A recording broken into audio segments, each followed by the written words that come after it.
Eu acho que ressignificar a vida era algo que a gente devia fazer sempre, né? Assim, ver se a gente está indo no caminho certo e ver o que a gente está deixando pelo meio do caminho. Porque tem uma coisa que acontece com o ser humano, nós somos os únicos animais que temos uma noção exata de que vamos morrer, né? Que a gente tem uma data, a gente sabe a data de chegada, mas a gente não sabe a data de saída. O que acontece é que para a gente viver, é como se o cérebro tirasse essa informação de que a gente é finito, de que a gente vai morrer. É por isso que a gente vive não pensando na morte. E a gente vai fazendo projetos, a gente faz projetos para meses, para anos, para uma vida inteira. É uma certa, como é que eu vou dizer, uma proteção, né, que o cérebro faz no sentido da gente ir vivendo para a gente não ficar com aquela coisa mórbida de pensar que tem um fim.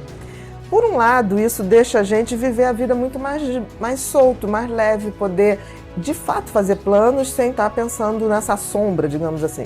Mas também faz com que a gente deixe de ter isso, que é ressignificar a vida, que é redimensionar a vida, que é absolutamente importante. Porque assim, a gente pode viver várias vidas numa mesma vida. Do momento que a gente para e fala assim, peraí, o que eu estou fazendo com a minha vida? Né? A gente tem várias possibilidades, a vida não é uma fatalidade. Você escolhi uma profissão, escolhi um casamento, escolhi coisas que são eternas. Não são, porque nem nós somos. Então, assim, é bem comum que as pessoas façam esse processo de reavaliação quando elas se deparam com alguma coisa que deixe muito claro a sua finitude. Então, assim, em coisas trágicas, em que as pessoas perdem tudo, ou vivenciam uma situação de muita dor, uma tragédia coletiva, né, como um desabamento, como enchentes, isso ocorre muito, que é tipo assim, o que resta, o que eu vou fazer da minha vida? Ou então, quando as pessoas se deparam com alguma doença ou alguma coisa que elas falam assim, nossa, agora é sério, agora eu posso realmente não mais viver. E aí é nessa hora que as pessoas se fazem perguntas do tipo, eu vivi uma vida até agora que eu queria, o que eu estou fazendo está dando sentido à minha vida, o que eu deixei de fazer que eu faria mais? Então, assim, é um momento de muita reflexão. É interessante você estar falando isso, sim, eu acho que o que ele quis dizer é isso, né? Que a gente não pode estar esperando o tempo todo o momento ideal para ser feliz, o momento ideal para dizer eu te amo, o momento ideal que a gente vai realizar determinados sonhos. A vida não para, ela é aqui o tempo todo. Eu acho interessante que tem pessoas que falam assim, quando eu me deparo com uma situação ruim, eu queria parar o tempo. Ou quero minha vida de volta. Ninguém nunca roubou sua vida está aqui o tempo todo. Então, assim, a gente tem que ver o que a gente vai fazer. Eu costumo dizer que a gente tem que viver nossa vida como se a gente estivesse o tempo todo criando memórias para num futuro eu poder falar assim, valeu a pena, eu olhar para trás e valeu a pena.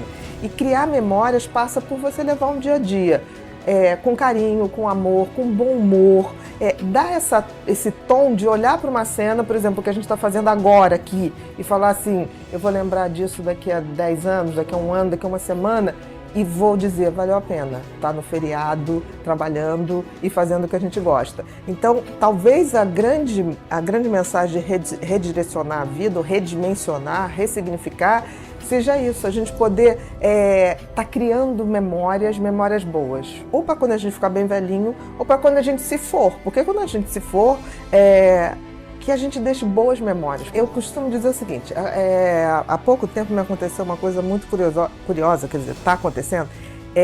Eu tive uma alteração no exame de sangue relativo a um órgão chamado pâncreas, no organismo, e aí começa a pesquisar, isso começou em dezembro, começa a fazer pesquisa, e o que tem, o que não tem, e aí chegou um momento que o médico, muito, muito bacana, chegou para mim, Bia, está na hora da gente fazer exames mais elaborados, porque a gente não está conseguindo descobrir exatamente o que é isso.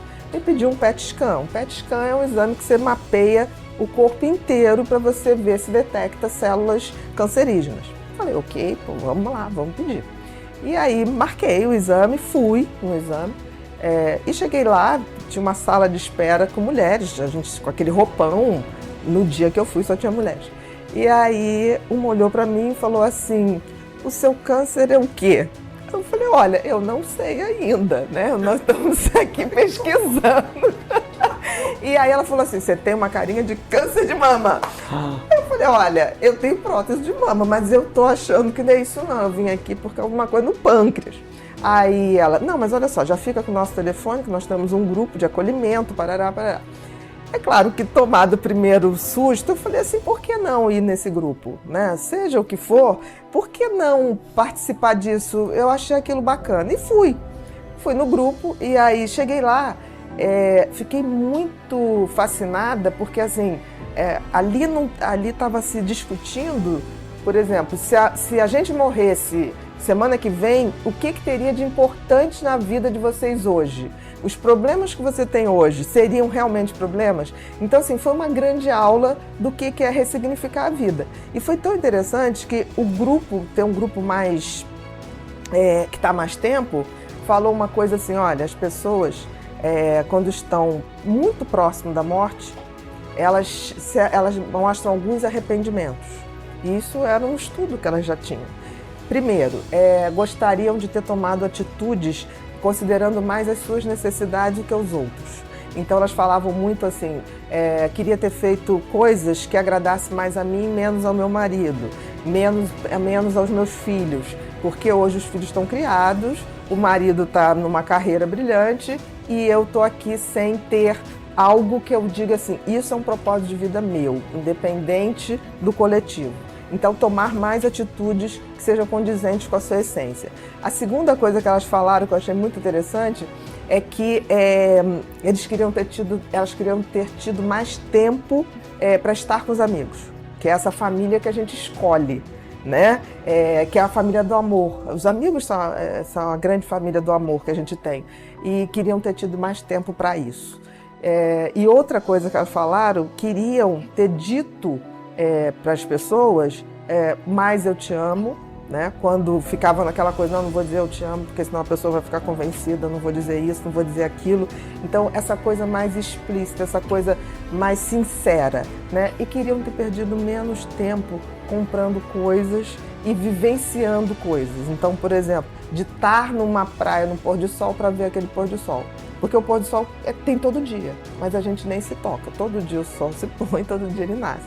Então eu achei muito bacana, foi uma experiência que eu ainda estou vivendo nesse processo de busca, mas eu acho que já está valendo muito a pena, né? Seja o que for que vai vir, eu vi assim que a gente precisa fazer isso um hábito mais salutar.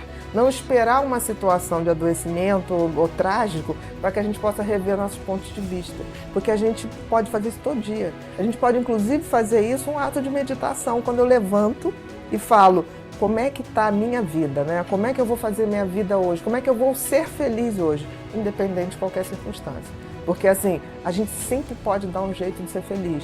E dar outro significado à vida. É a coisa da física quântica. Tem todas as possibilidades. Agora a gente tem que saber escolher qual é a melhor possibilidade. Então, assim, eu estou muito grata a tudo que está acontecendo, porque eu tenho um hábito de rever meus pontos de vista, mas eu acho que isso estou fazendo um intensivão e está valendo muito a pena. Por exemplo, eu não tenho grandes arrependimentos, mas eu tenho grandes coisas que eu vi que está na hora de pegar alguns telefones e redimensionar algumas pessoas na minha vida. E vou fazer isso com o maior amor. Espiritualidade tem a ver com sermos melhores e entendermos que nós passaremos, mas a humanidade continua. E a gente tem que ter o compromisso de passar o bastão para as pessoas que virão. Se eu me ponho no mecanismo absolutamente egoísta, né?